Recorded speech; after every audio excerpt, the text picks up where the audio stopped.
qu'est-ce que je fais ici? Pour tout vous dire, l'idée de venir devant vous ce soir vous parler de notre vie d'associé, c'est l'idée de Philippe. J'ai finalement dit oui, en traînant les pieds, parce que en plus des idées comme ça, Philippe, il a l'appel, c'est le spécialiste. Parce que des témoignages, des vidéos sur les entreprises heureuses, sur les associations, etc., il y en a plein le web. En revanche, des témoignages d'entrepreneurs, d'associés qui vont vous raconter ce qui se passe à l'intérieur de la boîte et qui vous racontent ce qui se passe vraiment, ce que je veux dire vraiment, il n'y en avait pas. C'est pour ça que finalement, j'ai accepté de suivre Philippe ce soir pour nous parler de notre vie d'associé. Ben oui. Ben oui, parce que notre vie d'associé, c'est bien ça. C'est constamment accorder nos violons.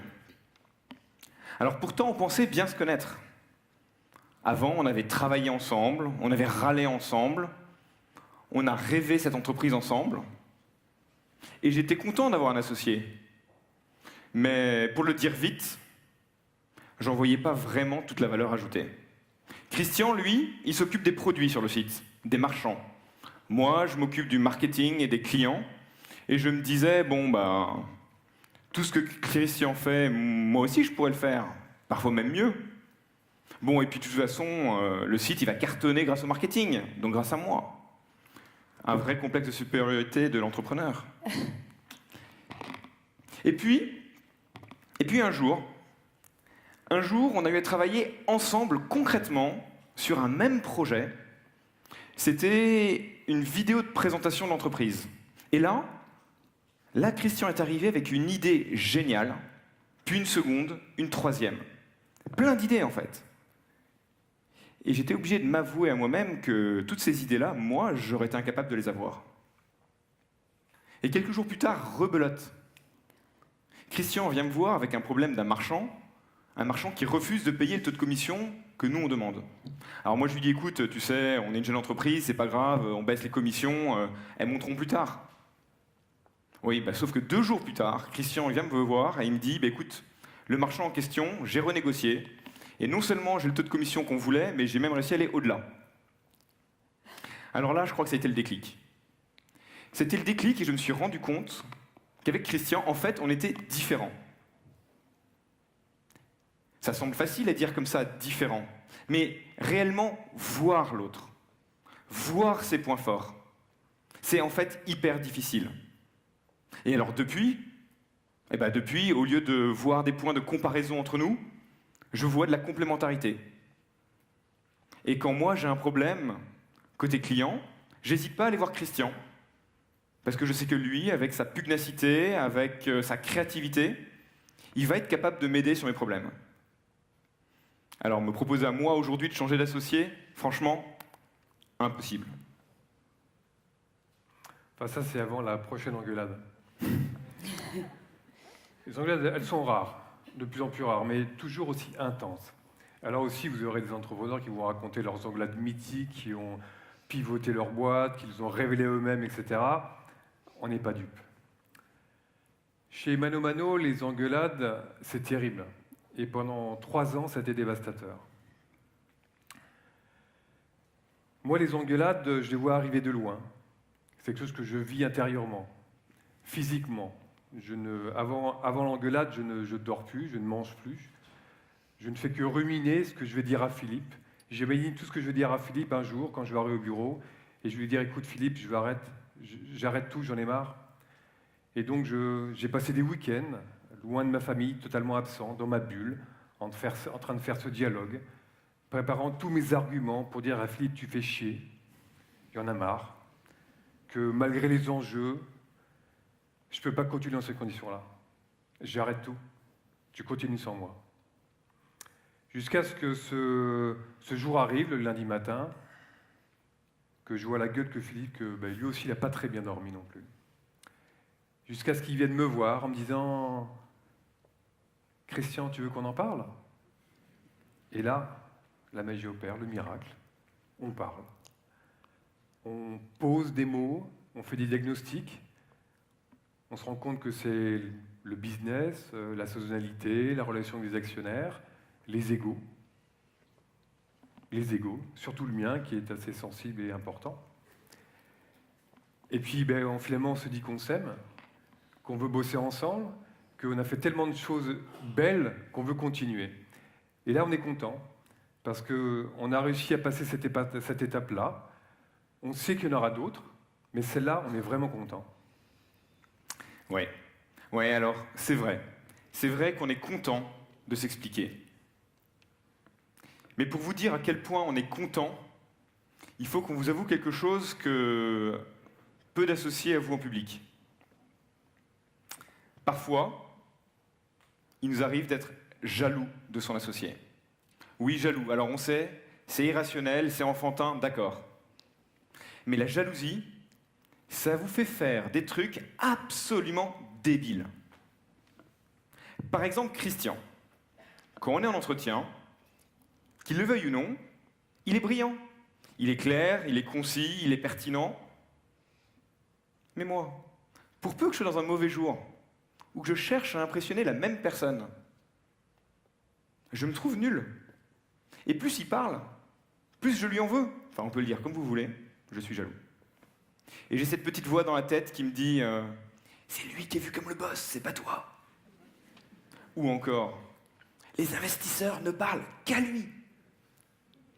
Et qu'est-ce que je fais, moi, dans ce cas-là? Je me lève, je vais faire des cafés? Je me tais et je fais la gueule? Eh bien, de fait, longtemps, j'ai fait la gueule. Et au bout de 3 ans à être bouffé par cette jalousie, j'ai essayé un truc de vieux couple. Simplement dire les choses, dire son ressenti. Ouais, j'ai pas tout dit, hein, rassurez-vous, faut pas déconner non plus, on n'avoue pas toutes les faiblesses, mais on exprime son sentiment. Et alors là, première surprise, rien que de le dire, j'ai été soulagé.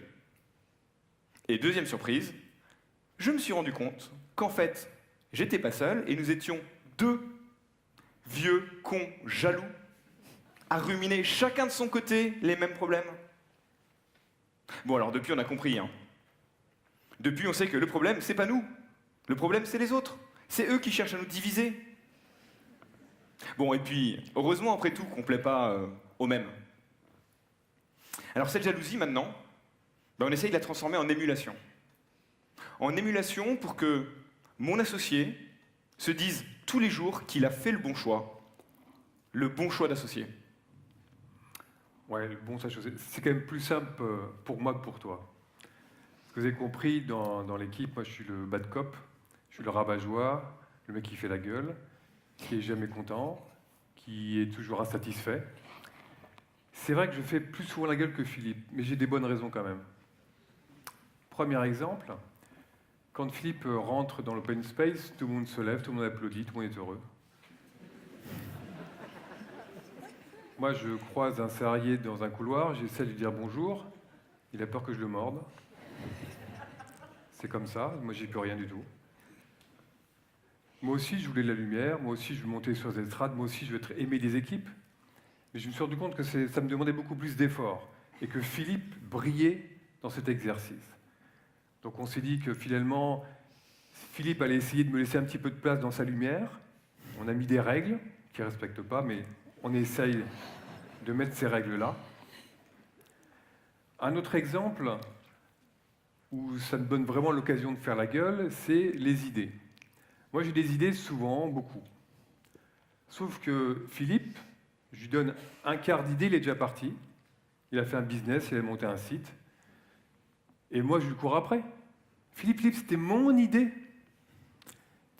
Et puis, ça ne sert à rien. J'ai arrêté d'essayer de mettre des copyrights sur les idées.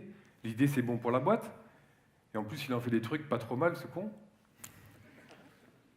Donc, l'important, c'est de dire qu'on fait des efforts. On travaille, on bosse cette association. On transpire. Moi, j'essaye de plus parler, et lui, il essaye de se taire. Oui, enfin bon.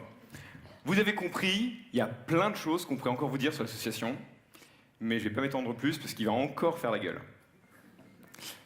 Vous avez aussi compris que moi, je ne pouvais pas venir ici seul ce soir vous parler de l'association sans venir avec Cricri.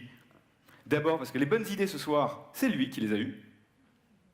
Et ensuite parce qu'il l'avouera jamais, mais il a vraiment kiffé être sur scène ce soir. Alors...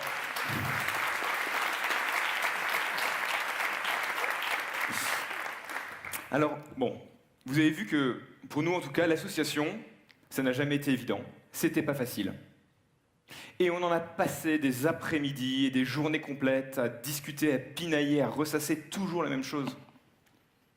Que de temps perdu en apparence. Mais en fait, avec du recul, on se rend compte que c'est un investissement et qu'il paye. Alors, ce soir, on n'a pas de bons conseils ou de tuyaux à vous donner sur l'association. Juste dire à tous ceux qui ont fait ce choix, aux 89% de cette promotion, que nous deux, nous sommes impressionnés par ce choix, impressionnés par votre décision de vous associer avec quelqu'un qui n'est pas vous, quelqu'un de différent, quelqu'un dont vous allez découvrir la complémentarité. Et oui, bien sûr, il n'y a pas de KPIs, il n'y a pas de tableau de bord pour apprendre à surmonter les épreuves et tirer le meilleur parti de l'association. Oui, bien sûr, certains matins, vous aurez envie de transformer votre associé en chatbot. Moi, pas plus tard que ce matin. Mais c'est justement ça. C'est justement cette dose d'humain, d'impondérable, ces éclairs de génie, cette sensibilité, cette émotivité, cette fulgurance, ces failles. C'est ça qui rend absolument incroyable l'aventure d'être entrepreneur à deux. Merci.